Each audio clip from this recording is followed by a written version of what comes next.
10, 11, 12. લલિત કુમાર વેદ પ્રભુ બોલો. 10 વિભૂતિ યોગ અથવા પરમેશ્વરનું ઐશ્વર્ય. 11 વિશ્વરૂપ દર્શન. 12 ભક્તિ યોગ. ધન્યવાદ. 13, 14 અને 15 ભૂમિકાજી બોલો.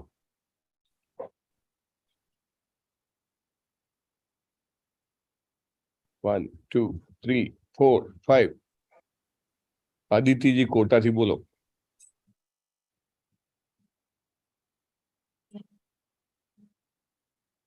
One, 2, 3, 4. હરે કૃષ્ણ પ્રભુજી. બોલી લો. 14મું પ્રકૃતિના 3 ગુણો અને 15મું પુરુષોત્તમ યોગ.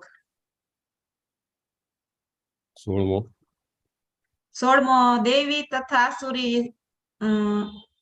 આસુરી પ્રકૃતિ અને 17મો ત્યાગની પૂર્ણતા ઉપસંહાર. હરિભો. બહુ સરસ. સો 18મા અધ્યાયનું નામ શું છે અમરીશ પ્રભુ? ઉપસંહાર ત્યાગની પૂર્ણતા 18મા અધ્યાયનું છે. 17મા એમને બોલવાનો તો 18મા નું નામ બોલી ગયા. શ્રદ્ધાના 3 વિભાગ આજે છે. હા, શ્રદ્ધાના 3 વિભાગ. શ્રદ્ધાના વિભાગો ટૂંકમાં આજનું 17મા. હા, શ્રદ્ધાના વિભાગ. પણ ના કીધું. હા, જબરજસ્ત. પ્રભુજી 13મા અધ્યાયનું રહી ગયું. 13માનું તમે જ કહી દો. પ્રકૃતિ પુરુષ અને ચેતના. પ્રકૃતિ પુરુષ અને ચેતના. અને બીજું નામ શું છે આનું? ક્ષેત્રજ્ઞ. હા, ક્ષેત્રજ્ઞ યોગ. ક્ષેત્રજ્ઞ વિભાગ યોગ. વેરી બોલ. Very nice. Thank you very much. બહુ સરસ નામ કડકડાટ બોલી ગયા છો. અને આજે હવે 17મા અધ્યાય પર આપણે ફોકસ કરવાનો છે. આપણે અંત તરફ નજીક આવી રહ્યા છીએ અને ઇઝ વેરી મચ ઇમ્પોર્ટન્ટ કે આપણે બધા જે છીએ ક્વિઝ પૂરી કરીએ, સર્ટિફિકેટ લઈએ, આગળના લેવલ્સમાં એન્ટર થઈએ અને ફરીથી પણ રજીસ્ટર કરાવીએ.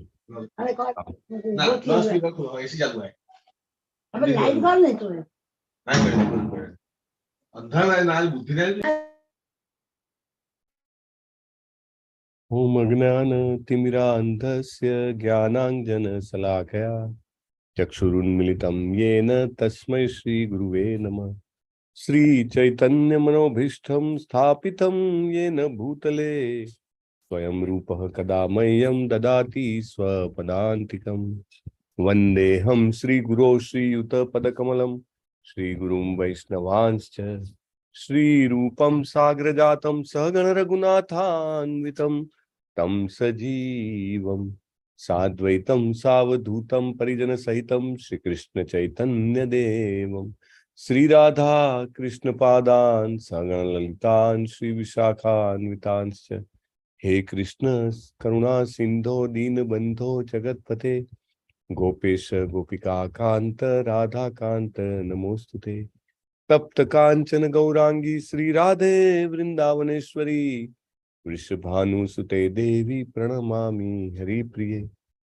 વાંછા કલ્પતરુભ્યશ્ચ કૃપા સિંધુભ્ય એવ ચ પતિતાનાં પાવનેભ્યો વૈષ્ણવેભ્યો નમો નમઃ. અનંત કોટી વૈષ્ણવવૃંદ કી જય. શિલા પ્રભુપાદ કી જય. ભગવદ ગીતા કી જય. સદગુરુદેવ કી જય. જય શ્રી નમો વિષ્ણુપાદાય કૃષ્ણ પૃષ્ઠાય ભૂતલે શ્રીમતે ભક્તિ વેદાંત સ્વામી ઇતિ નામિને. નમસ્તે સારસ્વતે દેવ્યે ગૌરવાણી પ્રચારિણે નિર્વિશેષ શૂન્યવાદી પાશ્ચાત્ય દેશતારિણે. જય શ્રી કૃષ્ણ ચૈતન્ય પ્રભુ નિત્યાનંદ શ્રી અદ્વૈત ગદાધર શ્રીવાસાદિ ગૌર ભક્તવૃંદ. જય શ્રી કૃષ્ણ ચૈતન્ય પ્રભુ નિત્યાનંદ શ્રી અદ્વૈત ગદાધર શ્રીવાસાદિ ગૌર ભક્તવૃંદ. જય શ્રી કૃષ્ણ ચૈતન્ય પ્રભુ નિત્યાનંદ શ્રી અદ્વૈત ગદાધર શ્રીવાસાદિ ગૌર ભક્તવૃંદ. હરે કૃષ્ણ હરે કૃષ્ણ કૃષ્ણ કૃષ્ણ હરે હરે હરે રામ રામ હરે હરે. હરે કૃષ્ણ પ્રભુજી. હરે કૃષ્ણ પ્રભુજી. હરે કૃષ્ણ.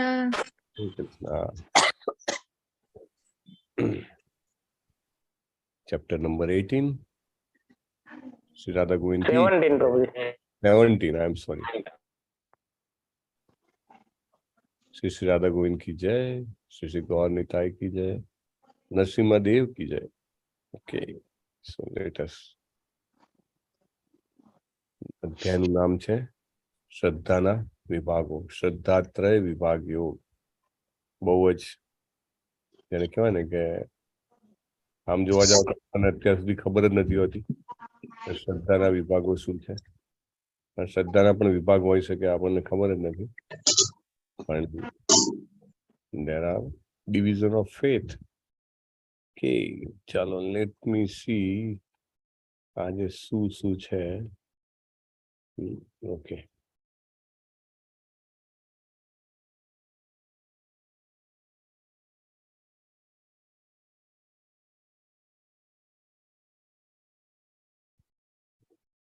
એકચ્યુઅલી આજના અધ્યાયનું એક ઇંગ્લિશમાં નામ હતું you are what you it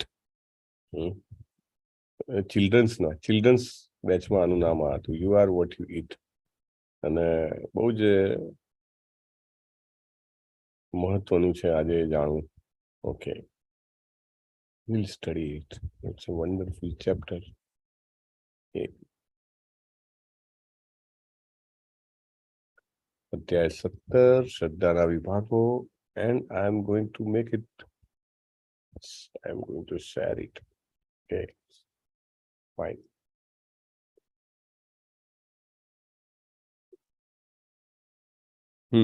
તો ચેપ્ટરના ઘણા બધા ભાગ પાડેલા છે we'll see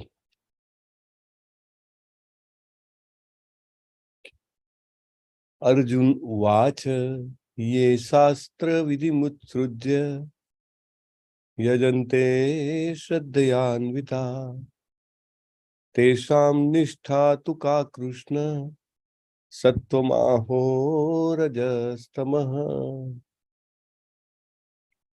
अर्जुने કહ્યું હે કૃષ્ણ જે લોકો શાસ્ત્રોના નિયમોનું પાલન નહીં કરીને પોતાની કલ્પના પ્રમાણે પૂજા કરે છે તેમની કઈ સ્થિતિ છે તેઓ સત્વગુણી છે રજોગુણી છે કે તમોગુણી છે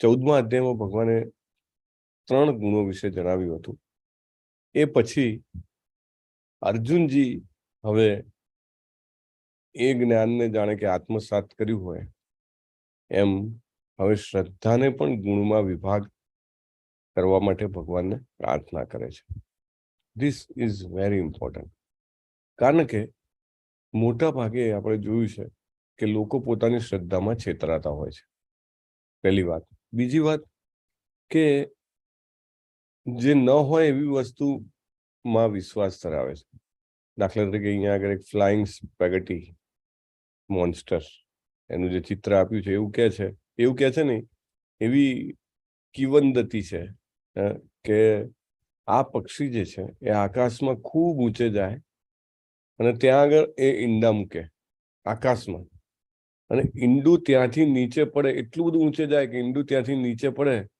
ત્યાં સુધીમાં ઈંડામાંથી એનું બચ્ચું બહાર આવે ન કેવળ બચ્ચું બહાર આવીને આમ તો વજનના કારણે તો નીચે પડીને મૃત્યુ પામે પણ નીચે પડતા પણ એટલો બધો ટાઈમ લાગે કે ધીમે ધીમે પાંખો ફફડાવવાનો પ્રયત્ન કરે અને નીચે જમીન પર હીટ થાય જ નહીં જમીનથી થોડે ઊંચે એની પાંખો પૂરેપૂરી જેને કહેવાય ને કે ફફડવા મળે અને એ બચી જાય હવે આવું પણ લોકો માનતા હોય છે એટલે જાત જાતની ને ભાતની જેને કહેવાય કે શ્રદ્ધા લોકો ધરાવે છે એ શાસ્ત્ર વિધિ મુત્સૃજ્ય જે લોકો શાસ્ત્રના નિયમોનું પાલન નહીં કરીને કારણ કે કલિયુગમાં ભગવાને ભાગવતમમાં આપણને સમજાવ્યું છે સુખદેવ ગોસ્વામી કહે છે કે મંદાસુ મંદ મતયો મંદ ભાગ્યા કલિયુગના લોકો કેવા છે મંદ મતયો છે એટલે કે બુદ્ધિ પણ એમની મંદ છે એમની હલનચલન પણ મંદ એટલે કે ધીરું છે અથવા તો ઓછું છે અને મંદ ભાગ્યા એટલે કે ભાગ્ય પણ એકદમ મંદ છે ભાગ્ય મંદ કેમ છે કે સ્વાભાવિક રીતે કલિયુગમાં જન્મ મળ્યો તો આજુબાજુનું વાતાવરણ એવું પ્રેરણાવાળું ના મળે કે એ વ્યક્તિને શાસ્ત્ર અધ્યયન ભગવદ્ ગીતા શ્રવણમની ઈચ્છા થાય દેટ ઇઝ નંબર 1 નંબર 2, આયુષ્ય પણ ઓછું છે. આયુષ્ય આપણું 100 યર્સ છે. તો સમય પણ ઓછો છે. બધાને તમે અત્યારે કંઈ પણ પૂછો તો શું કે ટાઈમ નથી. મોટા ભાગે લોકો આ જ જવાબ આપતા હોય, ટાઈમ નથી. હે ને? સો ડેફિનેટલી કળિયુગમાં આયુષ્ય ઓછું છે અને બુદ્ધિ પણ ઓછી છે. કારણ કે ઇન્ટેલિજન્સ કોને કીધું છે? ભગવાને. ઇન્ટેલિજન્સ એને કીધું છે કે જે લોકો ભગવાનની ભક્તિમાં જોડાય એને રિયલ ઇન્ટેલિજન્સ કહ્યું છે. રિયલ બુદ્ધિ એને કીધી છે, તો એ પણ નથી. તો એવા લોકો કે જે લોકોની બુદ્ધિ ઓછી છે, આયુષ્ય ઓછું છે, શક્તિ ઓછી છે, એવા લોકો જે છે એ લોકો સ્વાભાવિક રીતે શાસ્ત્રોનું અધ્યયન નહીં કરે. નહીં એમને ઇન્ટરેસ્ટ હોય અને નહીં એમને એટલું શક્તિ હોય એને પચાવવાની. એટલે તમે જે મેઇન સોર્સ છે એની પાસે નથી જતા. પ્રભુપાદ બહુ સરસ ઉદાહરણ આપે છે. થોડું હાર્ડ લાગે આપણને બધાને, પણ પ્રભુપાદ ઉદાહરણમાં એવું કહે છે કે એક બાળકને એના પિતા કોણ છે ખબર ના હોય તો એ બાળકે એની માતા પાસે જવું જોઈએ. માતાને પૂછે ને માતા કે આ તારા પિતા છે, તો કન્ફર્મ કે આ મારા પિતા છે. રાઈટ? તો વેદો જે છે આપણી માતા છે. વેદો પાસે જઈએ, વેદો એટલે ઉપનિષદો, પુરાણો, બધું જ આપણે શાસ્ત્રો પાસે, લેટ્સ સે શાસ્ત્રો, ભગવદ્ ગીતા પાસે જઈએ તો આપણને ખબર પડે કે શ્રી કૃષ્ણ આપણા પિતા છે, ભગવાન આપણા પિતા છે.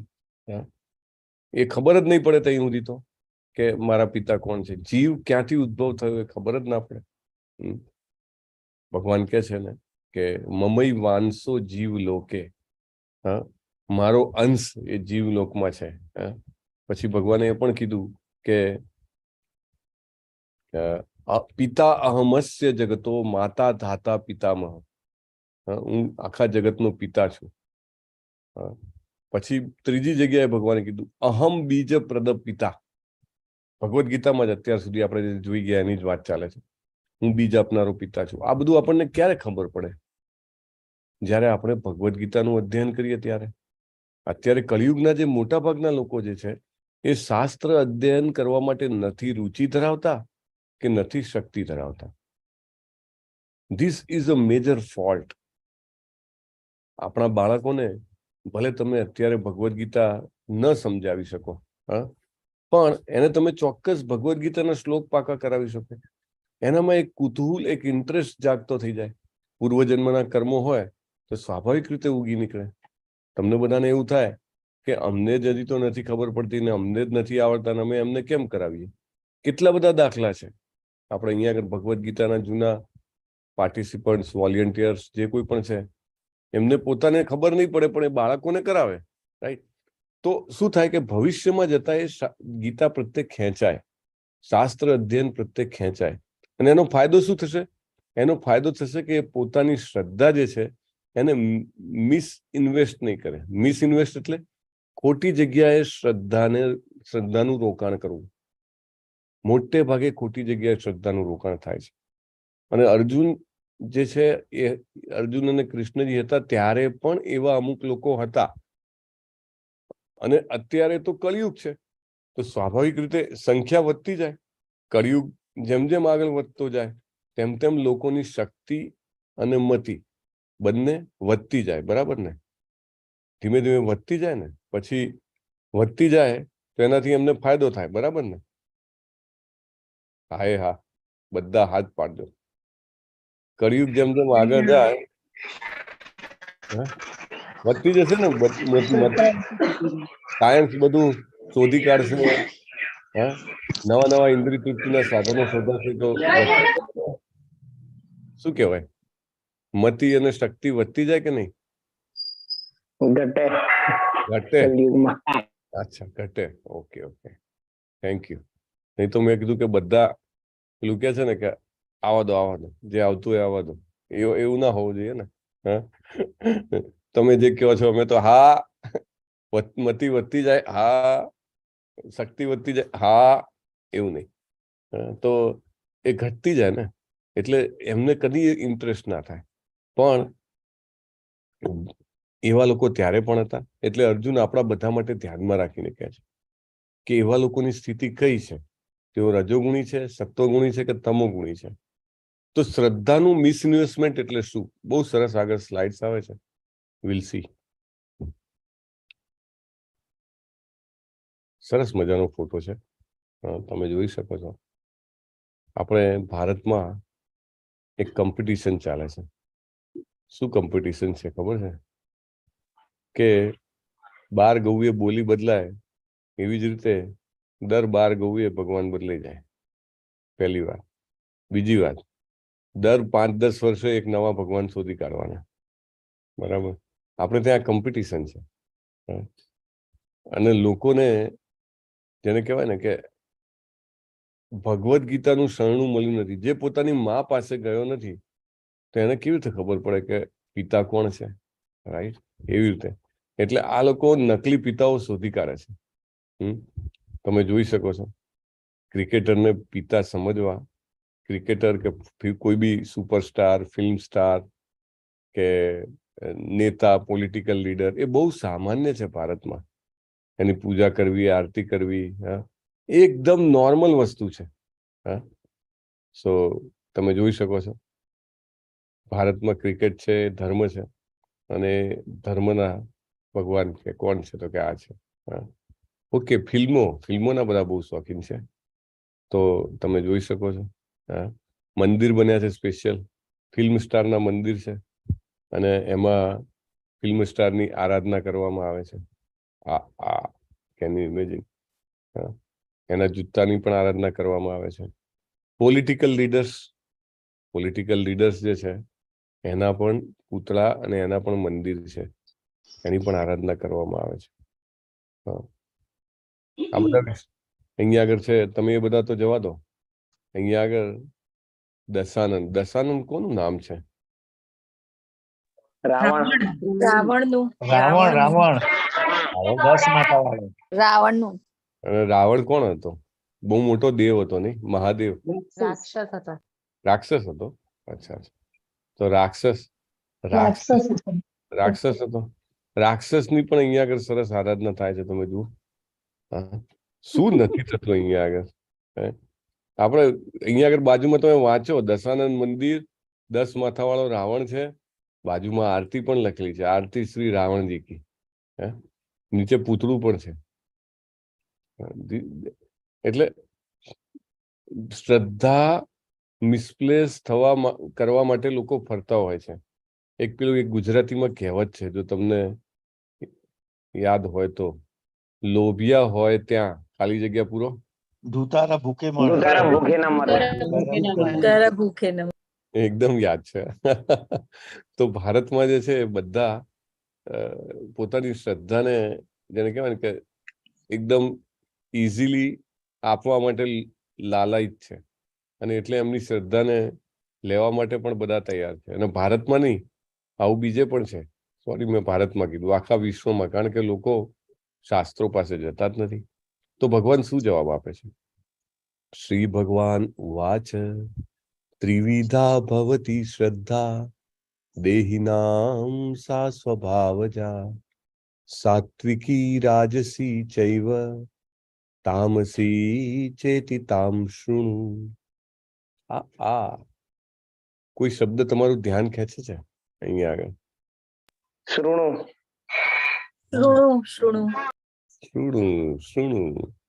હા, ક્યારનો સાંભળે છે અર્જુન, તો પણ હજી શૃણુ જ કહે છે. કેમ?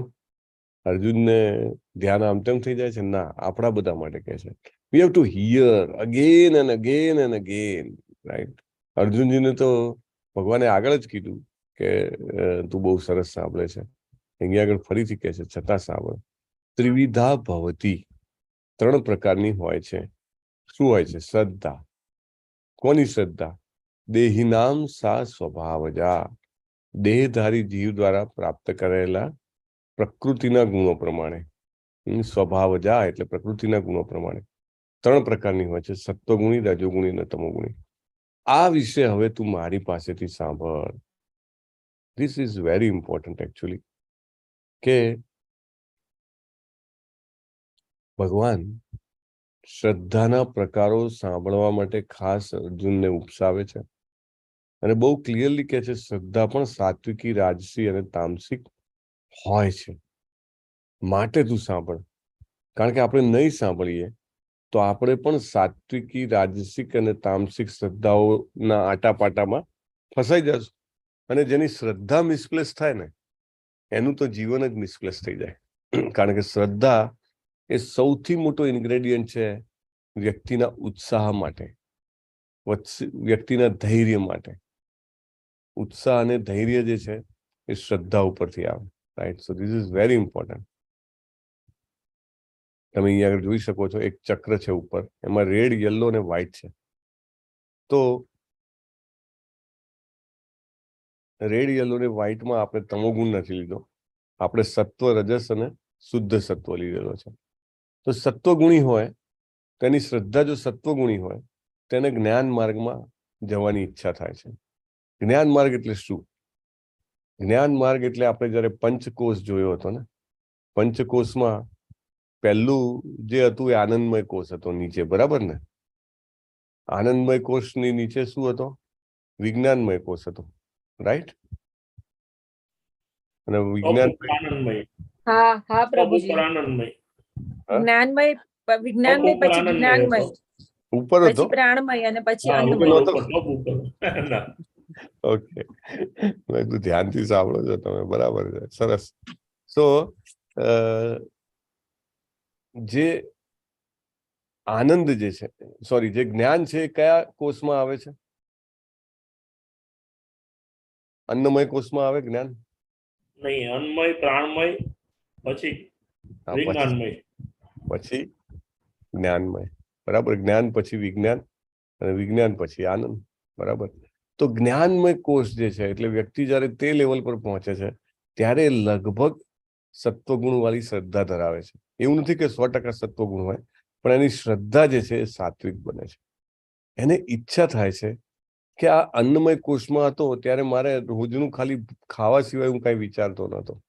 પ્રાણમય કોષ હતો ત્યારે હું પોતાની જાતને બચાવવા માટે ઇન્દ્રિય તૃપ્તિ સિવાય વિચારતો ન હતો.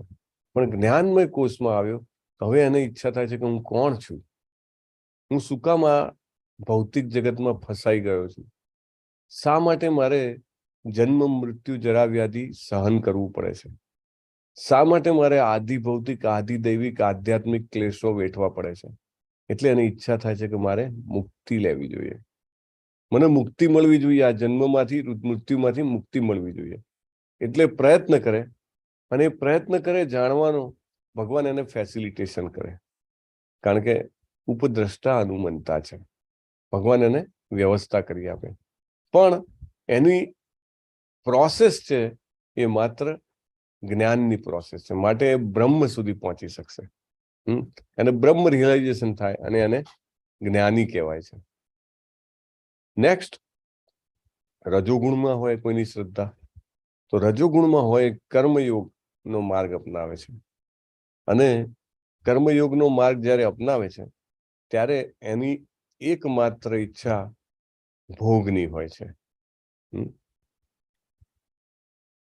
રૂપ ગોસ્વામી મહારાજે 2 ચુડેલનું નામ દીધું છે, ચુડેલ. અને એ પણ રૂપ ગોસ્વામી મહારાજ. કઈ 2 ચુડેલ છે? પેલા આપણે એકવાર વાત થઈ હતી લોંગ બેક. એની ગેસ? હા, 2 ચુડેલ છે. એકનું નામ છે ભુક્તિ અને એકનું નામ છે મુક્તિ, બરાબર? તો આ બેની જે ઈચ્છા હોય એ વ્યક્તિને આગળ નથી વધવા દેતી. પણ એનીવે, રજોગુણી જો શ્રદ્ધા હોય તો એને ભોગ જોઈએ છે, અને ભોગ આ પૃથ્વી ઉપર જે છે એ અપૂરતા છે, અથવા તો જેને કહેવાય કે ઓછા છે અથવા ઇનકમ્પ્લીટ છે. એટલા માટે ખૂબ પુણ્ય કર્મો કરે છે, યજ્ઞ, દાન, તપ, એ બધું. અને એને સ્વર્ગલોકમાં જવા મળે છે, જ્યાં ઇન્દ્રિયો હજારો ગણી હોય છે, ઇન્દ્રિયોના સાધનો પણ હજારો ગણા પાવરફુલ હોય છે. અને ત્યાં આગળ ઘણા વર્ષો સુધી ભોગ ભોગવી અને પછી ક્ષીણે પુણ્ય મંત્ર લોકમ વિસંતિ. તો એ જે માર્ગ છે એને કામીનો માર્ગ કહેવાય છે. એક જ્ઞાની થઈ ગયા, એક કામી થઈ ગયા. પણ જેની ભક્તિ શુદ્ધ સત્વમાં હોય છે તેને પ્રોસેસ જે છે એ ભક્તિની મળે છે. એનું લક્ષ્ય છે કૃષ્ણ પ્રેમ હોય છે, અને એને ભગવાન સ્વરૂપમાં શ્રદ્ધા હોય છે. બ્રહ્મ નહીં, પરમાત્મા નહીં, પણ ભગવાન સ્વરૂપમાં એને ભક્ત કહેવાય છે. તો ભક્ત, કામી અને જ્ઞાની. સો ભુક્તિ મુક્તિ સિદ્ધિ કામી સકલે અશાંત, કૃષ્ણ ભક્ત અતએવ શાંત. કૃષ્ણ ભક્ત પ્રેમ કામી, આઈ થિંક અતએવ શાંત. તો માઇનોર કંઈક વર્ડ્સ બે મિસ છે, પણ મેઇન પોઈન્ટ શું છે કે શુદ્ધ સત્વમાં આવવાથી આપણે રજોસ અને સત્વની જે શ્રદ્ધા છે એમાંથી ઉપર આવીએ છીએ. અને એમાં કેવી રીતે આવી શકાય? એ ભગવાનની ભક્તિ કરવાથી આવી શકાય. આગળ આપણે જોઈએ છીએ, બહુ સરસ ભગવાન સમજાવે છે અહીંયા. સત્વાનુરૂપા સર્વસ્ય શ્રદ્ધા ભવતિ ભારત, શ્રદ્ધામાં યોયમ પુરુષો યો યત શ્રદ્ધા સ એવ સહ. પ્રકૃતિના વિભિન્ન ગુણો હેઠળ મનુષ્યના અસ્તિત્વ પ્રમાણે તે એક વિશેષ પ્રકારની શ્રદ્ધા વિકસિત કરે છે. જીવે સ્વયં અર્જિત કરેલા ગુણો અનુસાર તેને એક વિશેષ શ્રદ્ધાયુક્ત કહેવામાં આવે છે. તમને એમ થાય કે મને ભક્તિ માર્ગમાં શ્રદ્ધા છે અને બીજાને કેમ નથી થતી? હું મારા વહાલા કુટુંબીજનોને આટલો બધો પ્રયત્ન કરું છું, કેમ નથી આવતી? એનું કારણ અહીંયા આપેલું છે. કોઈ કહે ને કે ના, હું તો ફલાણા બાબાને જ માનું છું, અથવા તો મને તો તાંત્રિકમાં જ શ્રદ્ધા છે. કેમ? એનું રીઝન અહીંયા આપેલું છે. પ્રકૃતિના વિભિન્ન ગુણોના હેઠળ એનું અસ્તિત્વ હોય છે. સત્વગુણ, રજોગુણ, તમોગુણ. તો એના કારણે એને શુદ્ધ સત્વવાળી શ્રદ્ધા આવતી નથી. એટલે દરેકને વિશેષ પ્રકારની શ્રદ્ધા. તુંડે તુંડે ભિન્નમતી. ભારતમાં તો દરેક એક ઘરમાં 4 જણા હોય તો 4 આરાધ્ય અલગ હોય, એવું પણ આપણને જોવા મળ્યું છે. વાય? કારણ કે જે ગુણોનું કોમ્બિનેશન છે એ બધામાં અલગ અલગ છે.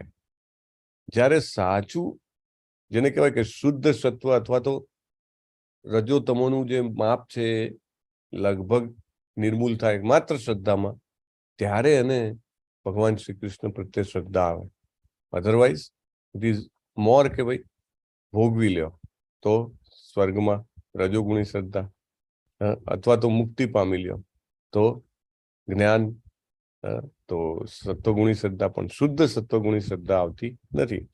યજંતે સાત્વિકા દેવાન અક્ષરક્ષાંસી રાજસા, પ્રેતાન ભૂતગણાંશ્ચાન્યે યજંતે તામસા જનાઃ.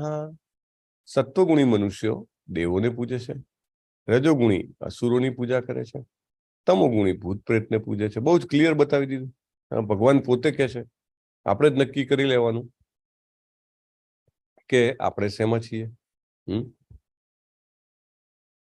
અને જો કૃષ્ણની પૂર્ણ પુરુષોત્તમ પરમેશ્વરની આરાધના કરીએ તો આપણી શ્રદ્ધા જે છે શુદ્ધ સત્વ. શુદ્ધ સત્વ એટલે સત્વ વિધાઉટ ટિંજ ઓફ રજસ એન્ડ તમસ. બિલકુલ છાંટો ના હોય એવી શ્રદ્ધા, કે કૃષ્ણમાં જયારે દ્રઢ શ્રદ્ધા થાય ત્યારે એને શુદ્ધ સત્વની શ્રદ્ધા કહેવામાં આવે છે.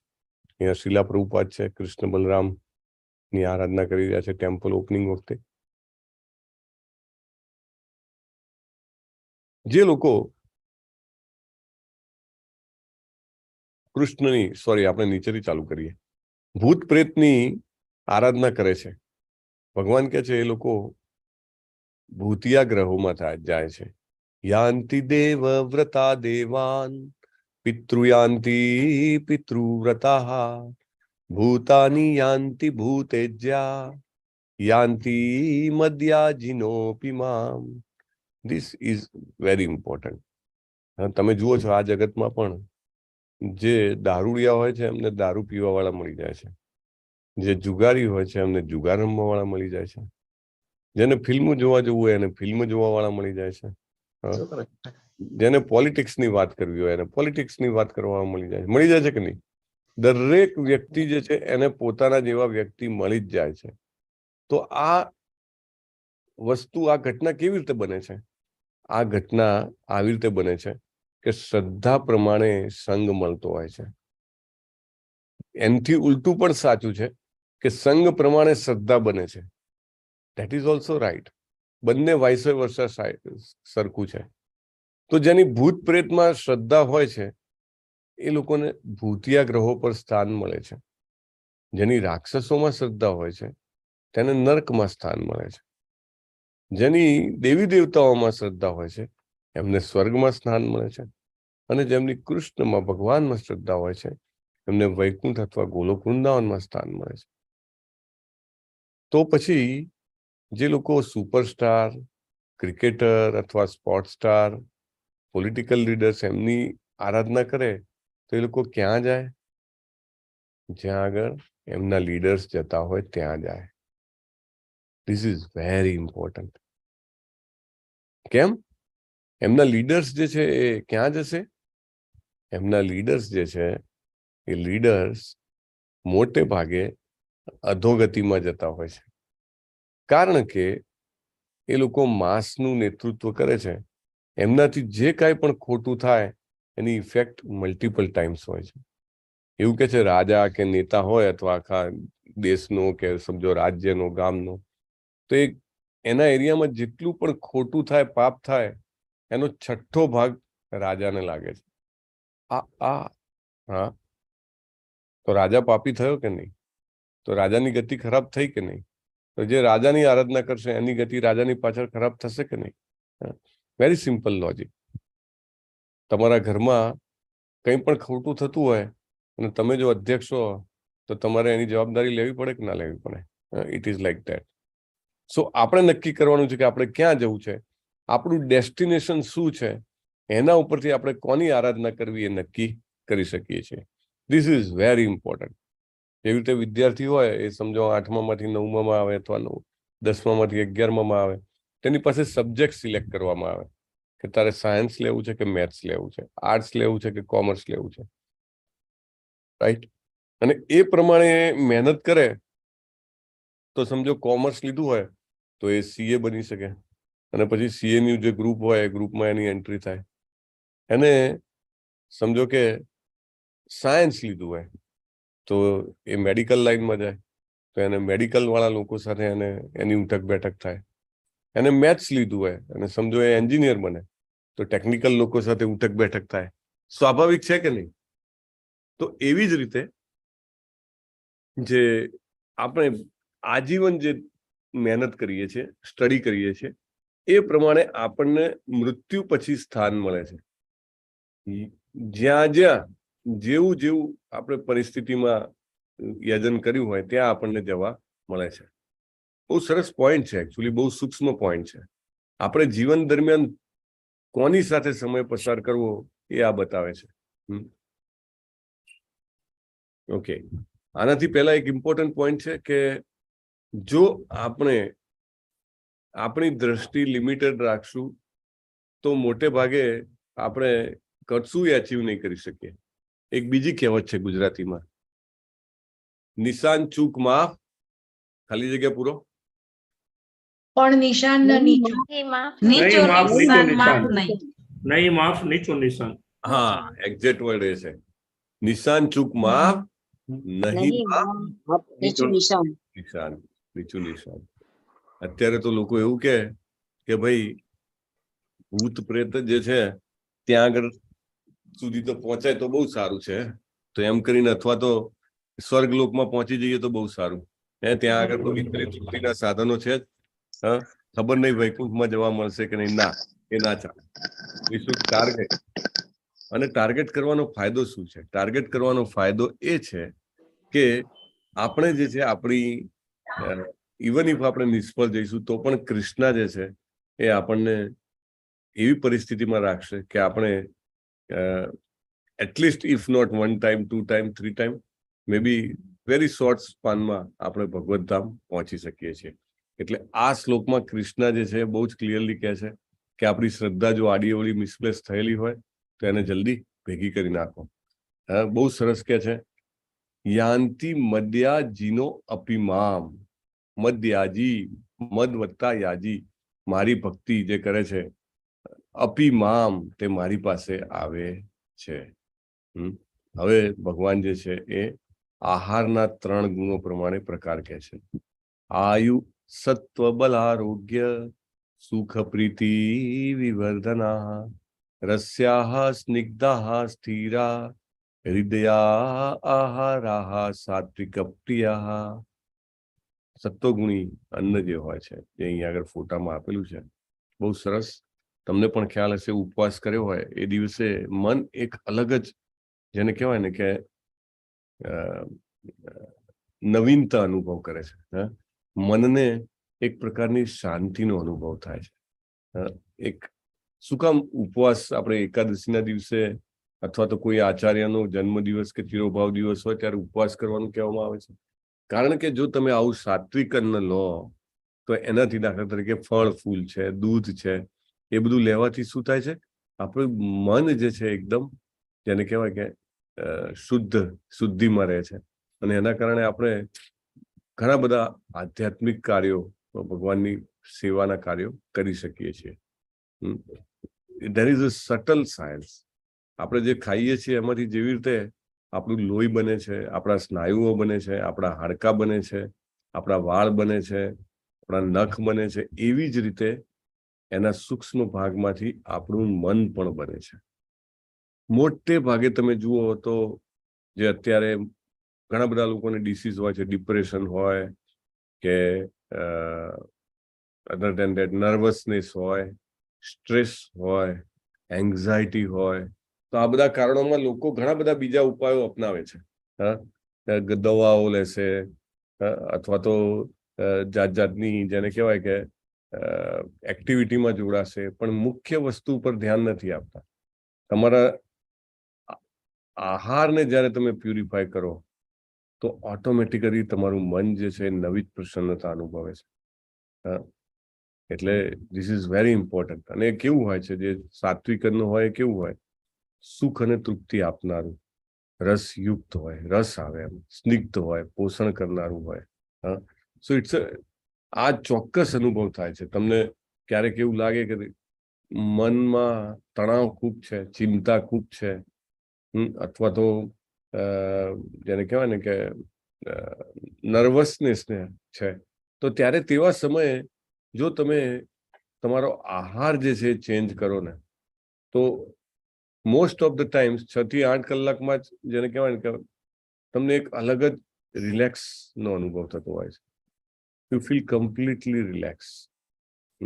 બીકોઝ આમ તો એટલું, જેને કહેવાય ને કે જો તમે રેગ્યુલર લ્યો અથવા તો લાંબા સમય સુધી લ્યો તો ડેફિનેટલી પરિવર્તન આવે, પણ ઇમિડિયેટલી પણ તમને આ લાગે છે. એનાથી ઊંધું કે તમને કંઈ સ્ટ્રેસ જેવું લાગતું હોય તો તમારે વિચારવું કે શું ખાધું હતું.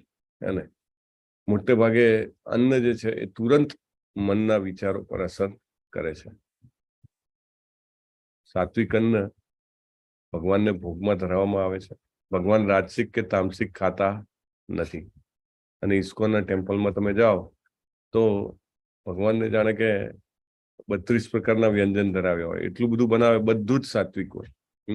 દૂધ અને દૂધની મીઠાઈઓ, ફરસાણ હોય.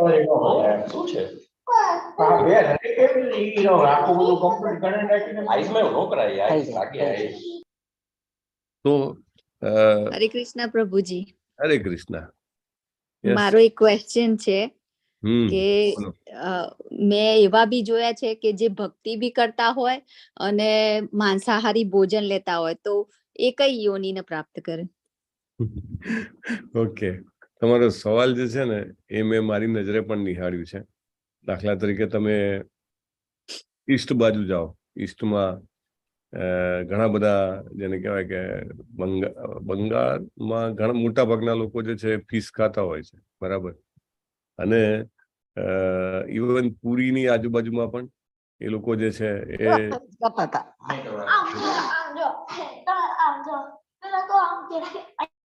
જગન્નાથપુરીની આજુબાજુ પણ, એટલે એ લોકો જે છે એ ભગવાનની આરાધના કરતા હોય છે, પણ એ લોકો પણ માંસાહાર કરે છે. એટલે આમાં એવું કહી શકાય કે સરસ્વતીજી, આ ત્રીજી વાર તમને મ્યુટ કર્યું મેં, કૃપા કરીને ધ્યાન રાખો ને. સો ચોક્કસ એમ કહી શકાય કે આપણી જે આહાર વિહાર હોય છે એની અસર આપણા આધ્યાત્મિક કાર્યો ઉપર પડે જ છે. એટલે એવું કાંઈ જ નથી કે ઇનફેક્ટ એ તો અપરાધ કહેવાય. જેવી રીતે નામના બલાદ કરીને એક અપરાધ આવે છે કે નામના બળે પાપ કરવું, રાઈટ? તો તમે ભગવાનનું નામ લ્યો અને પછી તમે પાપ કરો તો એ એલાઉ નથી. એટલે એ લોકો પણ સમજતા હોય છે, એમને પણ અંદરથી એવું હોય છે કે અમે આ ખોટું કરીએ છીએ, પણ જેને કહેવાય સંગતની અસર હોય કે વોટ્સએવર, એટલે એમને એમનાથી છૂટતું નથી.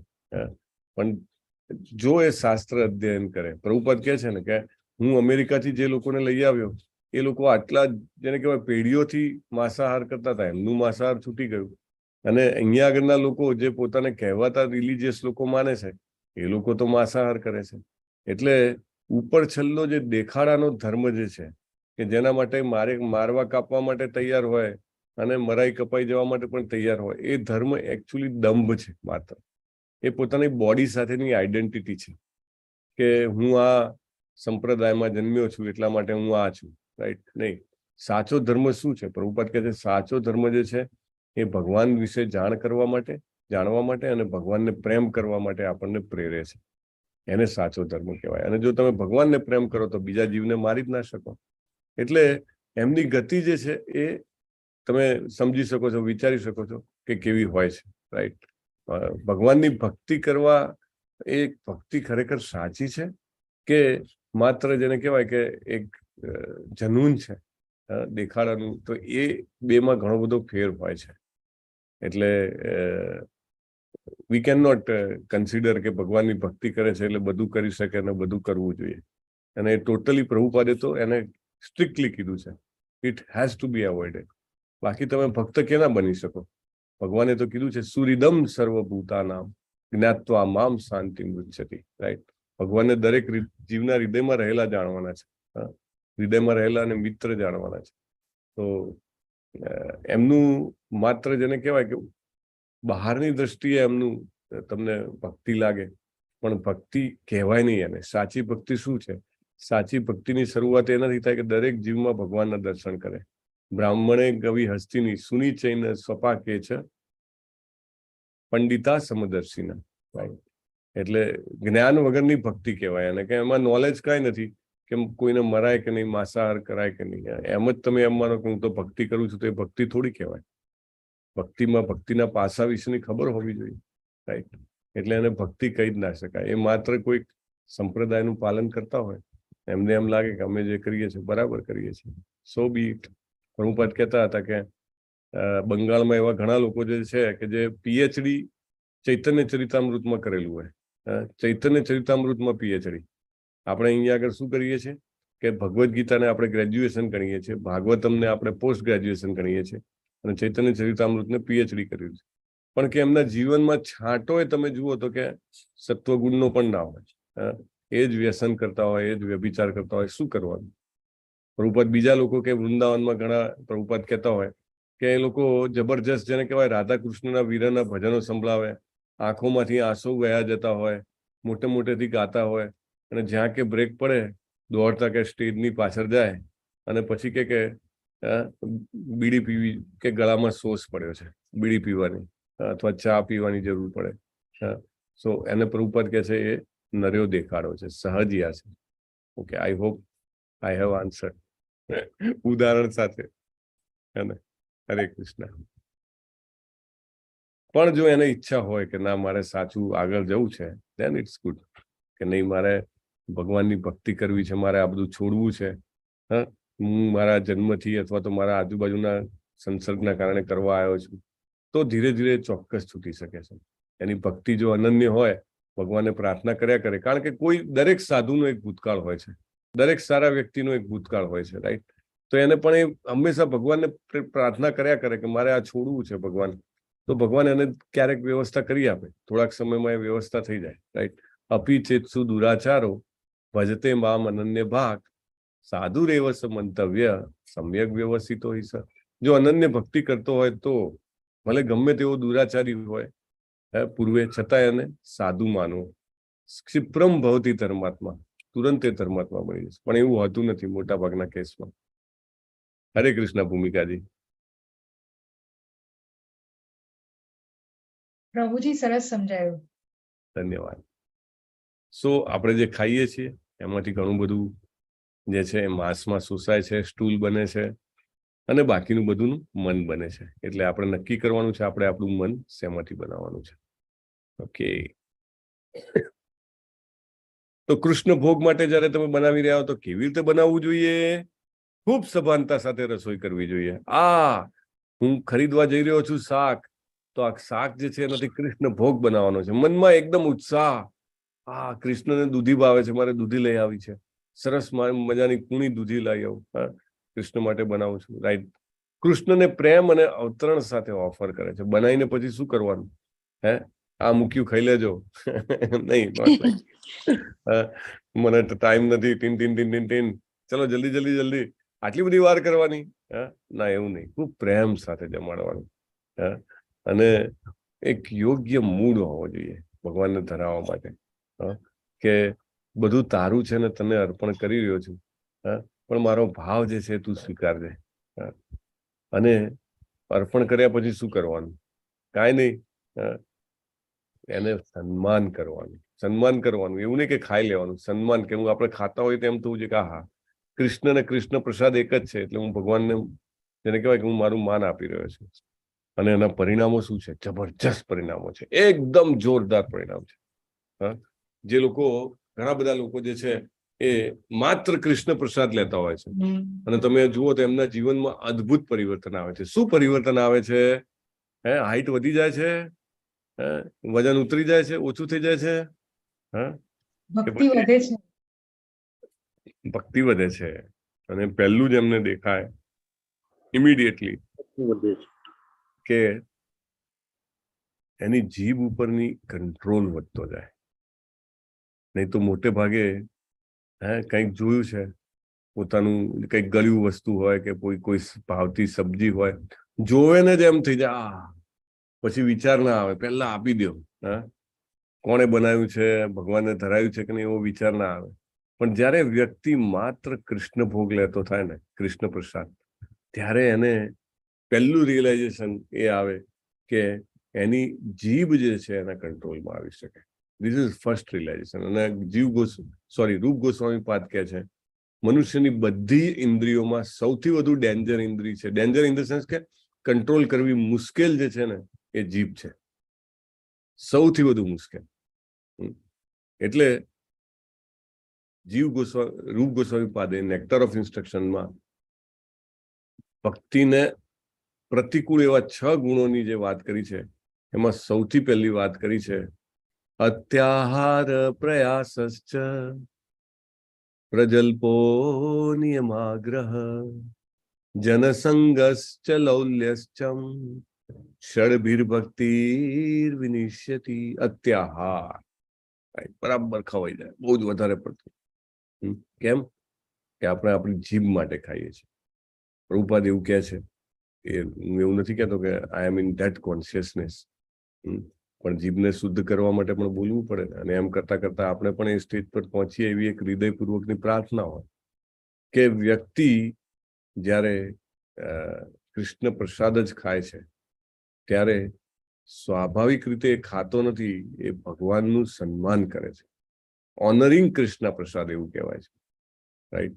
અને એમ કરતા કરતા જે છે એ પોતાની ઇન્દ્રિયો ઉપર સંયમ મેળવી શકે છે. અને એટલું બધું એ પુણ્ય ભેગું કરે છે માત્ર કૃષ્ણ પ્રસાદ ખાવાથી. આપણે પહેલા પણ વાત થઈ હતી, કોળીએ પેટ ભરાય, એવું વાત થઈ હતી ને આપણે. કોળીએ શું થાય? એક કોળિયામાં શું હોય? બહુ જ શક્તિ હોય, નહીં? બહુ જ ટેસ્ટ હોય. શું વાત થઈ હતી? પાપ દૂર થાય. પાપ મળે. એક કોળિયા કૃષ્ણ પ્રસાદ બરાબર પેટ ભરાઈ જાય. એક કોળિયા કૃષ્ણ પ્રસાદ બરાબર ખૂબ પુણ્ય મળે.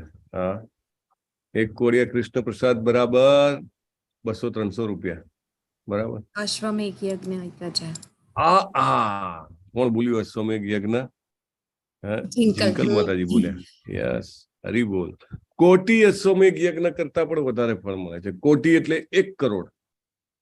આપણને કલ્પના નથી કે આપણે કેટલું બધું આપણી જાત ઉપર બેનિફિટ કરી રહ્યા છીએ.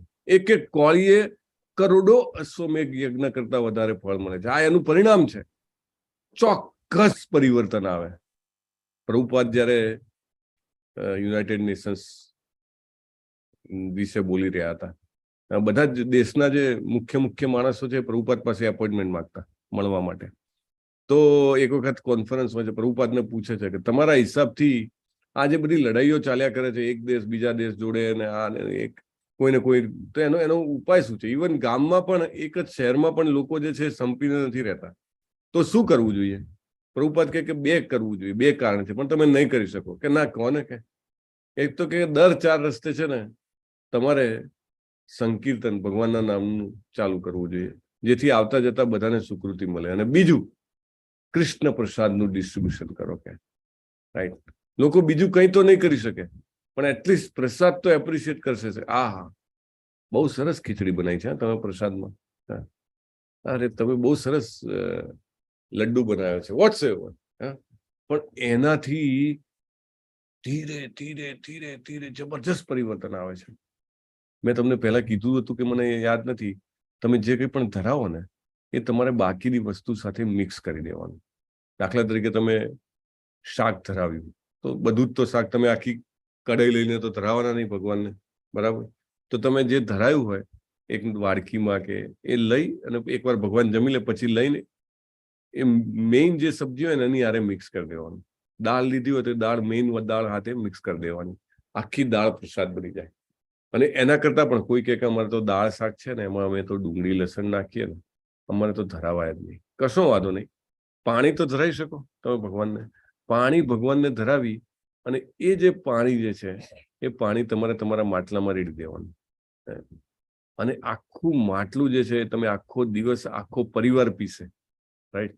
એ બધાને જબરજસ્ત સ્વીકૃતિ મળે, જબરજસ્ત. એમનું સ્પિરિચ્યુઅલ પ્રોગ્રેસ કૂદકે ને ભૂસકે થાય, આપણને દેખાય નહીં.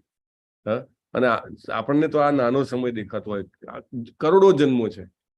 દરેક જન્મોમાં તમે આનું ભલું કરી રહ્યા છો. Wonderful way. યસ, બિનિતા પટેલજી, શું કહેવા માંગો છો? હેન્ડ રેઝ કર્યો છે.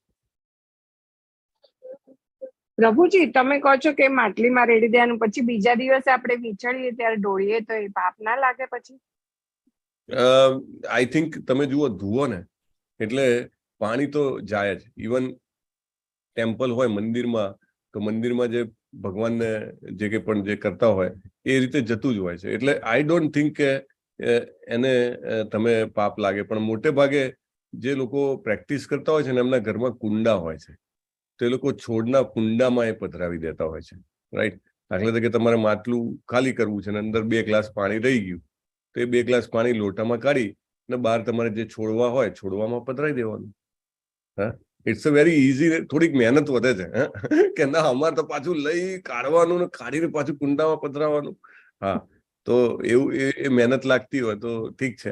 બાકી તમને મનમાં એવું આવતું હોય તો તમે આ કરી શકો છો. Okay, there is no problem at all in that. હરે કૃષ્ણ પ્રભુજી. હરે કૃષ્ણ. કુંડામાં જે છોડ છે એને પણ તમે સુકૃતિ આપી રહ્યા છો. ચોક્કસ નેક્સ્ટ જન્મ માનવનો તો મળશે જ એને. સો વેરી ઇમ્પોર્ટન્ટ. પ્રભુજી, અત્યારે ફિલ્ટર હોય છે, એમાં કેવી રીતે નાખવાનું પાણી? ઘરમાં ફિલ્ટર જ, માટલું હોતું જ નથી. એવું સાવ એવું સીધું ફિલ્ટર માંથી જ ચાલે એવું તમે ક્યાં જોયું નથી? માટલું જ નથી. શું વાત કરો છો? કારણ કે ડાયરેક્ટ ફિલ્ટરમાં તો શું, ફિલ્ટરમાં બાજુમાં પેલી ક્લિનિંગ બધું થતું ના હોય, એટલે આપણે તો માટલામાં લઈને કરીએ ને. માટલું ના હોય એટલે લાવી દેજો. ના ના, માટલા વાળું જ છે મારું. અને ફિલ્ટરમાં ઠંડુ બી ના થાય. હા, માટલું તો ઉનાળામાં તો આપણે માટલું કેવું સરસ ઠંડુ થાય માટીનું. તો મટકી ના હોય તો લાવી જ દેવી જોઈએ. અને શિયાળામાં પેલું તાંબાનું લાવી દેવાનું, એટલે બહુ ઠંડુ પીવું ના પડે. મટકીમાં ઠંડુ રહે. સો અને પછી ફિલ્ટર જ હોય ને તો શું કરવાનું ખબર છે તમારા માટે? એક બીજો ઉપાય કે જે ભગવાનને ધરાયેલું હોય ને એ રાખી મૂકવાનું. પછી તમે લ્યો ને એટલે એમાં થોડુંક નાખી દેવાનું. તમે વારે ઘડીએ તો લેવા જતા ના હો. તમે દાખલા તરીકે તમે વોટર બોટલ ભરીને આપો છોકરાને, એમાં થોડુંક એક આચમની ના હોય તો 2 ટીપા નાખી દેવાના. સો આખો દિવસ પ્રસાદ, કૃષ્ણ પ્રસાદ. પાણી પીવો એટલી વાર કૃષ્ણ પ્રસાદ. યસ, અદિતિજી કોટાથી બોલો. હરે કૃષ્ણ પ્રભુજી. હરે કૃષ્ણ. પ્રભુજી, આપણે ભગવાનનું તો લસણ વગરનું બનાવતા હોય, પછી અમારા શાકમાં અમે થોડુંક લસણ નાખતા હોય તો પછી ભગવાનને ધરેલું એમાં મિલાવી શકીએ ને? મિલાવવામાં કાંઈ વાંધો નથી. તમારે હા. એ ધરાવાય નહીં, બરાબર ને? ના, ધરાવાય નહીં. એ તો ભગવાનનું અલગ બનાવે. હા, તમે મિલાવી શકો છો. That's all right. હરે કૃષ્ણ. હા, નહીં તો એનાથી એ પણ તમને એવું લાગતું હોય તો તમારે સમજો કે 4 બટાકાના કટકા છે અને ઘરમાં 4 સભ્યો છે તો બધા એક એક કટકો લઈ લેવાનો. એ પણ પોસિબલ છે, બરાબર. પછી એક ક્યારેક પ્રભુજી લસણ નાખવું પડે અમુક શાકમાં, બાકી તો નથી બહુ ખાતા.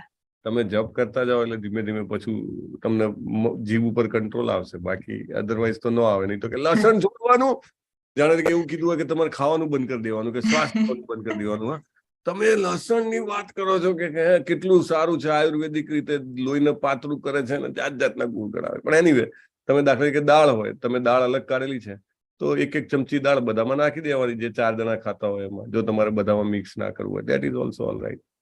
રોટલી કેવી રીતે 4 કટકા કરીને લઈ લઈએ છીએ એવી રીતે. ઓકે, હરે કૃષ્ણ. હરે કૃષ્ણ. સો કૃષ્ણ પ્રસાદ એક કોળીએ કોટી અશ્વમેઘ કરતા વધારે ફળ આપે છે.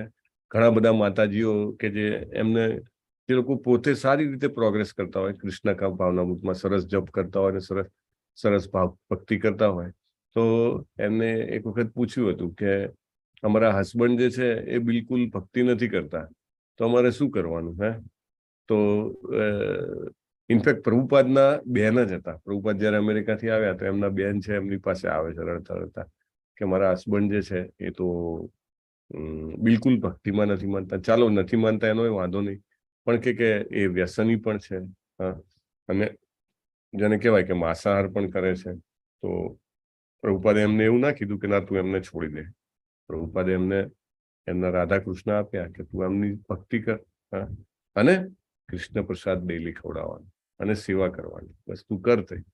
ને કરતા કરતા એમના પતિ બી જે છે એ બદલાઈ ગયા over a period of time. અને એ પણ બહુ જ સરસ મજાના ભક્ત બની ગયા. રાઈટ.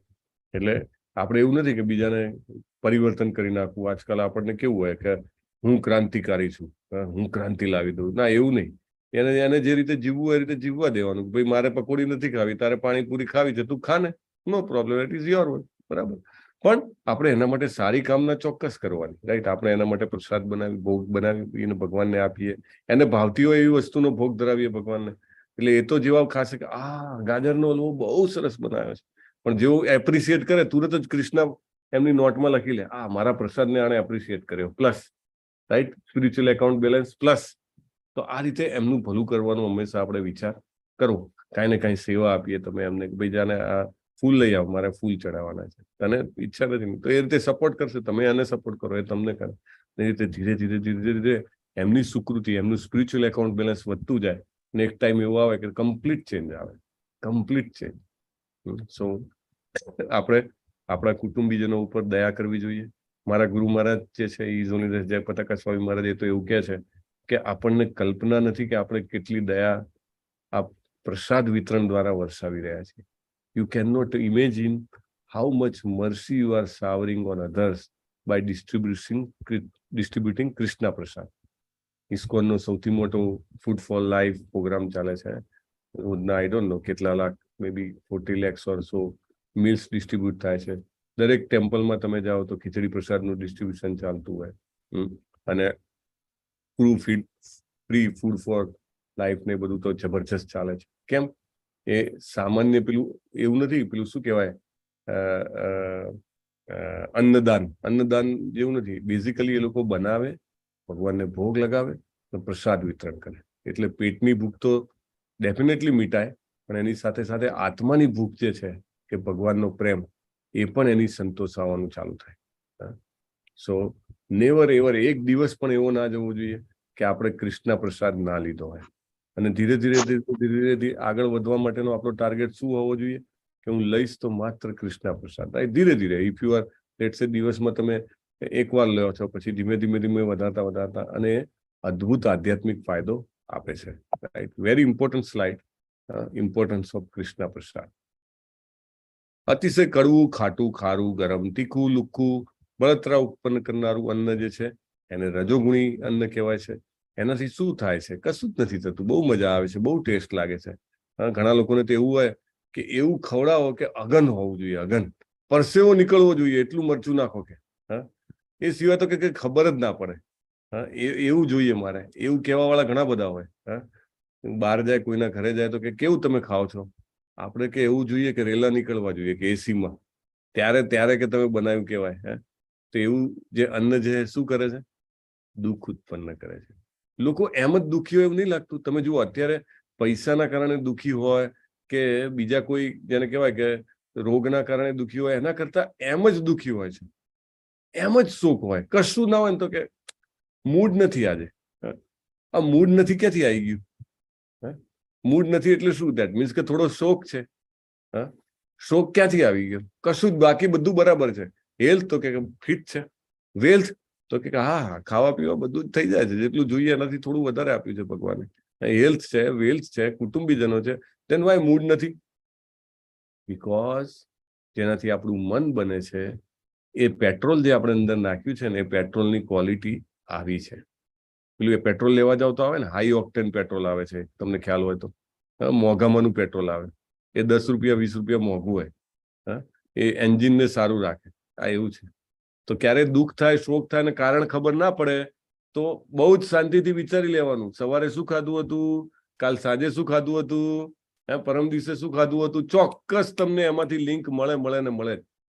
આ કેવાય છે પેલા પોતે કરેલા પ્રયોગોમાંથી જાણેલું.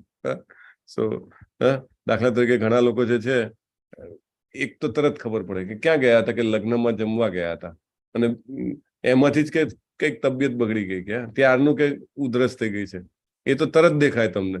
અને એના સિવાય મનમાં પણ આ બધું થતું હોય છે, જે આપણને ખબર હોતી નથી. જબરજસ્ત ફોટા છે. ચિત્તોસ. ઓકે, ભોજન કરવાના 3 કલાક પહેલા રાંધેલું, સ્વાદહીન, બગડેલું, દુર્ગંધ મારતું, અસ્પૃશ્ય વસ્તુઓનું બનેલું ભોજન એવા લોકોને પ્રિય હોય છે કે જેઓ તમોગુણી છે.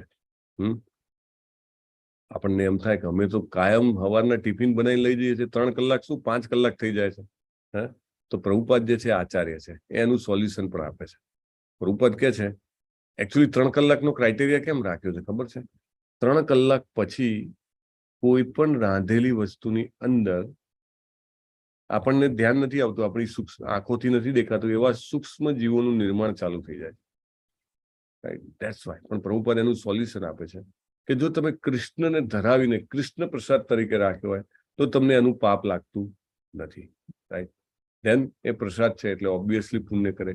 એટલા માટે હંમેશા ભલે તમે ટિફિનમાં લઈ જતા હો, તમે ટૂર પર જતા હો અને ઘરેથી ખાવાનું લઈ જતા હો, જરૂર એને ધરાવીને લઈ જવું જોઈએ. ધ્યાન એ તામસી નહીં બને, નહીં તો એ તામસી બની જાય છે.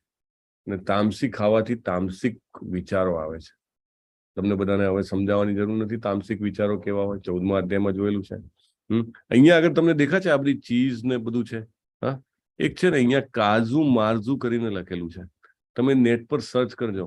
આખા વિશ્વની સૌથી મોંઘામાં મોંઘી ચીઝ કેવી રીતે બનાવવામાં આવે છે? જો અહીંયા કીડા ફદફદે છે, ત્યાં સુધી એને ફર્મેન્ટ કરવામાં આવે છે અને પછી એને ચીઝ બનાવવામાં આવે છે. રાઈટ? તો આવી તામસિક વસ્તુઓ છે. તો સત્વ, રજસ ને તમસ. જો સાત્વિક ખાશું તો બેલેન્સ રહેશે, હાર્મોની રહેશે, પોઝિટિવ રહેવાશે, શાંતિ રહેશે, વિચારોમાં એકદમ ક્લેરિટી, શું કરવું છે શું નથી કરવું.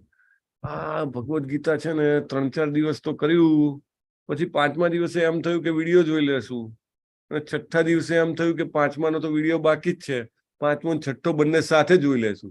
7માના દિવસે તો એવું થયું કે હવે તો 2 વિડીયો ચડી ગયા છે, હવે આવતી 2થી કરી લેશું. રાઈટ? એટલે માઇન્ડમાં ક્લેરિટી જ ના રહે. જયારે જે સત્વગુણી હોય છે એનું દ્રઢ નિશ્ચય હોય છે. દાખલા તરીકે 17મો અધ્યાય છે, તમે બધા એકદમ દ્રઢ નિશ્ચયથી ના અમારે જાણવું જ છે. એ ક્યારે બને? થોડોક પણ સત્વગુણ હોય તો ક્લેરિટી રહે. રજોગુણમાં તો તમને ખ્યાલ છે, રજોગુણ તમોગુણ, I don't want to discuss. જે યજ્ઞ શાસ્ત્ર, હવે યજ્ઞના પ્રકાર શાસ્ત્રોક્ત વિધિ પ્રમાણે કર્તવ્ય સમજીને ફળની આકાંક્ષા નહીં રાખનારા લોકો દ્વારા કરવામાં આવે છે તે સાત્વિક હોય છે. તો યજ્ઞાનામ જપ યજ્ઞોસ્મી. પ્રભુપાદ જે છે એ ફોરેનમાં બીજાના માટે બનાવતા હતા, કોઈ આકાંક્ષા નહીં. આજે યુવાન લોકો 20-20 જણા ખાવા આવે, પ્રભુપાદ પેલા કીર્તન કરે, પછી ઘરે લાવે અને સવારથી ઉઠીને એમના માટે જે બનાવ્યું હોય, સરસ ભોગ લગાવ્યો હોય, લુચ્ચી એટલે પૂરી બનાવે, રસોગુલ્લા અને કરી, ઇન્ડિયન કરીશ. એ લોકો તો એવું કે અમને પ્રભુપાદ કે એટલું ખવડાવતા કે we are feel till nose. અને શું આશા સામે? કશું જ આશા નહીં, કોઈ આશા નહીં. જસ્ટ એમના માટે મહેનત કરીને બનાવે. એક દિવસ બ્રહ્માનંદ પ્રભુ કરીને છે, એ રોકાઈ ગયા કે અમે 20-25 જણા રોજ આવીએ છીએ અને આ વૃદ્ધ માણસ ગરડા કાકા રોજ બનાવીને અમને ખવડાવે છે, તો કે કરે છે શું? અમે જઈએ પછી તો રોકાય તો જોયું તો 20 માણસની પ્લેટ પ્રભુપાદ સાફ કરતા હતા. Can you imagine? અમેરિકામાં જયારે શરૂઆતમાં એમને આ જેને કહેવાય કે મુવમેન્ટ એસ્ટાબ્લિશ કરી ત્યારે. સો કોઈ ફળની આશા નહીં, માત્ર એમ કે ભાઈ મારે ભગવાનનું કામ કરવું છે, મારું કર્તવ્ય છે, એટલા માટે કરતા હોય. પછી કોઈને એમ હોય કે મારે ધન જોઈએ છે, મારે ખ્યાતિ જોઈએ છે, ને એવા બધા લોકો જે યજ્ઞ કરે એને કેવો યજ્ઞ કહેવાય? રજોગુણી યજ્ઞ કહેવાય. અને અહીંયા આગળ તમને દેખાય છે ભસ્માસુર, એમને પોતાને શું કહેવાય કે અમર થવું હતું, એટલા માટે યજ્ઞ કરે છે. પોતાની એક એક આંગળી કાપીને યજ્ઞમાં નાખે છે. શિવજીને ખબર છે કે આ અસુર છે એટલે જતા નથી, પણ છેવટે જયારે માથું કાપવા જાય છે ત્યારે શિવજી પ્રગટ થાય છે. અને પછી છેવટે આશીર્વાદ એને શું કહેવાય કે જેને કહેવાય કે વરદાન આપે કે તું જેના ઉપર હાથ મૂકીશ એ બળી જશે. અને પછી એ જ વરદાનનો પ્રયોગ એ શિવજી ઉપર કરવા જાય છે. એટલે તમોગુણી લોકોના યજ્ઞો આવા હોય છે, બીજાને નુકસાન કરવા માટે મેઇનલી. બાકી બધું તો ઠીક છે કે પ્રસાદ વેચ્યા વિના, ઉચ્ચારણ કર્યા વિના, દક્ષિણા આપ્યા વિના, શ્રદ્ધા વગર. કોઈ શ્રદ્ધા તો હતી જ નથી, માત્ર પોતાનો ફાયદો. હવે 3 પ્રકારના તપ. શારીરિક તપ કોને કહેવાય? પરમેશ્વર, બ્રાહ્મણો, ગુરુ, માતા પિતા જેવા વડીલોની પૂજા કરવી, પવિત્રતા, સરળતા, બ્રહ્મચર્ય અને અહિંસાનું પાલન કરવું, એ શારીરિક તપ કહેવાય છે. This is very important.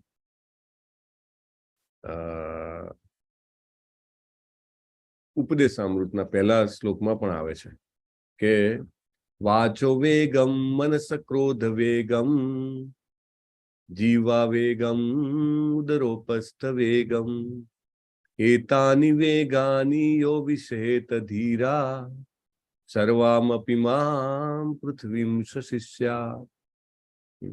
તો આ બધા વેગ સહન કરવા એને શારીરિક તપ કહેવાય છે. અને અત્યારે તો આપણે પ્રણામ કરવાનો મહિમા જ જતો રહ્યો છે. તમે ઇસ્કોનમાં જાઓ તો રોજ સવારે ગુરુ પૂજા થતી હોય. ઇનફેક્ટ ભક્તિ શાસ્ત્રીના જે પાર્ટિસિપન્ટ છે એમના સાધના ચાર્ટમાં લખેલું છે કે રોજ જે ગુરુ પૂજા કરી કે નહીં, તો પ્રણામ કરવા ગુરુને, એમની પૂજા કરવી, આ બધું તપ છે. આપણે સમજતા નથી એનું મહત્વ. 2 પ્રકારના અહીંયા આગળ પ્રણામ બતાવેલા છે. પ્રભુજી એટલે કે પુરુષો જે છે એ સાષ્ટાંગ પ્રણામ કરે છે, એટલે 16 અંગ સાષ્ટાંગ, દંડવત. જેવો દંડો પડે તો કેવા સીધા હોય એવી રીતે. હવે તો આ પ્રણામ તમને ઇસ્કોનમાં જ જોવા મળે. બાકી તો કે અરે નીચે પડાય કપડા બગડી જાય, નહીં. સાષ્ટાંગ, 2 હાથ આગળ, એવી રીતે. માતાજી છે એમને પંચાંગ પ્રણામ કરવાના હોય છે, 5 અંગોના, 2 હાથ, 2 પગ, માથું, રાઈટ. અને આ આપણે આપણા બાળકોને શીખવાડવું જોઈએ. વાણીનું તપ શું છે? સત્ય બોલવાનું, પ્રિય લાગે એવું, હિતાવ, ઉદ્વેગ ના પામે એવા વચનો બોલવા, વૈદિક ગ્રંથોનું નિત્ય પાઠ કરતા રહેવું. દાખલા તરીકે ભગવદ્ ગીતાના શ્લોકો, ભાગવતમના શ્લોકો એ બોલીએ આપણે રોજ, એને વાણીનું તપ કહેવાય છે. સંતોષ, સરળતા, ગાંભીર્ય, આત્મસંયમ, જીવનની શુદ્ધિ, આ બધા મનના તપ. સુખદેવ ગોસ્વામીની ઘટના આઈ થિંક આપણે પહેલા વાત થઈ ગઈ છે. દુન્યવી લાભની ઈચ્છા ન કરનારા, કેવળ પરમેશ્વરમાં જ પરોવાયેલા મનુષ્યો દ્વારા દિવ્ય શ્રદ્ધાપૂર્વક કરેલું 3 પ્રકારનું તપ સાત્વિક કહેવાય છે. વૃંદાવન પરિક્રમા, ગોવર્ધન પરિક્રમા, માયાપુર પરિક્રમા, સાત્વિક તપ. કેવળ પરમેશ્વરમાં જ પરોવાયેલા મનુષ્યો દ્વારા જે કરવામાં આવે. એકાદશીનું વ્રત, પણ તપ પણ દંભપૂર્વક સત્કાર, સન્માન ને પૂજા પામવા માટે કરવામાં આવે તો એનું ચંચળ અને અશાશ્વત હોય છે. અને મૂર્ખામીને વશ થઈને બીજાને તકલીફ પહોંચાડવા માટે જે તપ કરવામાં આવે તમોગુણી તપ કહેવાય છે. આજકાલ લોકો કરતા હોય છે, બીજાને તકલીફ પડે તો મને બહુ મજા આવે. એક પેલો દાખલો છે ને કે એક વ્યક્તિ જે છે ભગવાનને જેને કહેવાય ને કે પ્રસન્ન કરે છે. ભગવાન નહીં, કોઈ દેવને પસંદ કરે છે. તો એ દેવ જે છે એ આવે છે, એ દેવને ખબર હોય છે કે આ વ્યક્તિ જે છે બહુ ઈર્ષાળુ છે. એટલે કે બોલ ભાઈ શું કામ હતું? તો કે મને અનેક ગણું ધન આપી દો. કંઈક માગ્યું હશે કે આટલા કરોડ રૂપિયા કે વોટ્સો એવા. તો દેવને ખબર કે એમને બાજુવાળા પ્રત્યે ખૂબ ઈર્ષા છે. તો દેવ કે તને આપીશ, તારા બાજુવાળાને આના કરતા ડબલ મળશે, અને તારી પાસે 3 જ વરદાન માંગવાના છે. તો કે સારું. તો કે મને 10 કરોડ રૂપિયા આપો. તો બાજુવાળાને 20 કરોડ રૂપિયા મળી ગયા અને બહુ ઈર્ષા થઈ. તો કે મારું જે ઘર જે છે ને એની આગળ એક ખાડો પડી જાય. કે બાજુવાળા ઘર જે અડધ ઘરની સાઈઝ જેટલો ખાડો પડે, તો બાજુવાળાના આખા ઘરની સાઈઝ જેટલો ખાડો પડી ગયો. પછી કે મારી એક આંખ ફોડી નાખો. બાજુવાળાની 2 આંખો ફોડી નાખી. તો પેલો તો પડવાનો જ છે, ખાડો પણ મોટો છે, 2 આંખો ફૂટેલી છે. હા, તો આવા ઈર્ષાવાળા લોકો હોય છે. હા, પેલું એક બીજો દાખલો હતો વેદોના સમયમાં કે ગામની બાજુમાં એક પેલો બ્રહ્મ રાક્ષસ હતો. તો કે લોકોને જીવતા ખાઈ જાય. તો એક વ્યક્તિ જે છે ગામમાં, એને એટલું બધું ગામના લોકો પ્રત્યે ઈર્ષા, તો એ પોતે બ્રહ્મ રાક્ષસ પાસે જાય છે. બ્રહ્મ રાક્ષસને આશ્ચર્ય થાય છે કે તું પોતે મરવા આવ્યો મારી પાસે? કે મારા માનવામાં નથી આવતું કે આટલો નિર્ભય માણસ છો, કે તને કોઈ ભય ના લાગ્યો? કે ભય તો ખૂબ લાગ્યો, કે પણ કે લાલચ હતી. શું લાલચ છે કે તારે? કે હું અહીંયા આગળ તમારી પાસે આવું અને તમે મને ખાઈ જાઓ, તમને ખબર પડે ને કે ગામમાં બીજા 10,000 માણસ છે, કે હું તો મરીશ પણ કે પેલા 10,000 ને તો તમે ખાઈ જશો ને. કે આવી લોકોના ભાવના હોય છે. રાઈટ? તો એવું જે તપ છે તમોગુણી તપ કહેવાય છે. દાન, આપણે ગમે ત્યાં ગમે તેને દાન આપી દેતા હોઈએ છીએ. અહીંયા જુઓ, કર્તવ્ય સમજીને, બદલાની આશા વિના, યોગ્ય સ્થાને યોગ્ય સમયે સુપાત્ર વ્યક્તિને જે દાન અપાય છે સાત્વિક દાન કહેવાય છે. આપણે બધા નસીબદાર છીએ. શ્રી રાધા ગોવિંદના મંદિર બનવાનો અત્યારે અવસર છે, અને તમે યોગ્ય સમયે યોગ્ય વ્યક્તિને યોગ્ય સ્થાને દાન આપી શકો છો. મારી તમને બધાને રિયલી વિનંતી છે કે તમે એ કરો. તમે કોઈને ખોરાક આપશો તો 8 કલાક રહેશે. કપડાં આપશો તો 8 કલાકમાં ભૂખ્યો થઈ જશે. કપડાં આપશો તો કદાચ 4-6 મહિનામાં જૂના થઈ જશે. પૈસા આપશો તો થોડો ટાઈમ ચાલશે. પણ તમે કોઈને હરે કૃષ્ણ મહામંત્ર જપવાનું કહેશો, તમે કોઈને ભગવદ્ ગીતા ભાગવતમ સ્ટડી કરવાનું કહેશો, તો એ જે છે એને જન્મ નહીં, જ્યાં સુધી ભગવત ધામ જશે ત્યાં સુધી કામ આવશે. જે દાન બદલાની અપેક્ષાથી જો આવી રીતે ફોટા પાડે, એવી રીતે ના મરજીપૂર્વક અપાય, એને રજોગુણી દાન કહેવાય. ગમે તેવી જગ્યાએ ગમે તે વ્યક્તિને લોકોને નશો કરવા માટે પણ દાન લોકો આપતા હોય છે, અને એનાથી આપવા વાળાનું ને લેવા વાળાનું બંનેનું નુકસાન થાય છે. અને તામસી જ્ઞાન કહેવાય છે. ઓમ તત્સત એ પરમ સત્યનો નિર્દેશ કરવા માટે વપરાય છે. અને ભગવાન કહે છે કે શ્રદ્ધા વગર યજ્ઞ દાન તપ જે કંઈ પણ કરો એ ટેમ્પરરી હોય છે અને વેસ્ટ જાય છે. સો with that we complete today's chapter. Vancha kalpatarubhyascha kripa sindhubhya eva cha patitanam pavanebhyo vaishnavebhyo namo namah. अनंत कोटि वैष्णववृंद की जय, शिला प्रभुपाद की जय, ભગવદ ગીતા की जय, સદગુરુદેવ की जय. આજે તો વાંચ્યું જ નથી કયા કયા ભોગ ધરાવવામાં આવ્યા છે. હરી બોલ. So may I request someone to read out all the messages. પ્રભુ મારે પૂછવું છે, અમારે દૂધ ઘરના ભગવાન છે, રસોઈ નથી ખાતા, એકાદશી નું ખાય ને દૂધ ને ફ્રૂટ, તો અમારે શું કરવાનું? 400 વર્ષ જૂના છે, 400 વર્ષ. હરી બોલ, બહુ સરસ. દૂધ ઘરના જ છે, રસોઈ ના ધરાય એને. હા, એકચ્યુઅલી તો ભગવાન જે કહે છે કે એમને એકાદશીના દિવસે પણ તમે બધું જ ધરાવવું જોઈએ.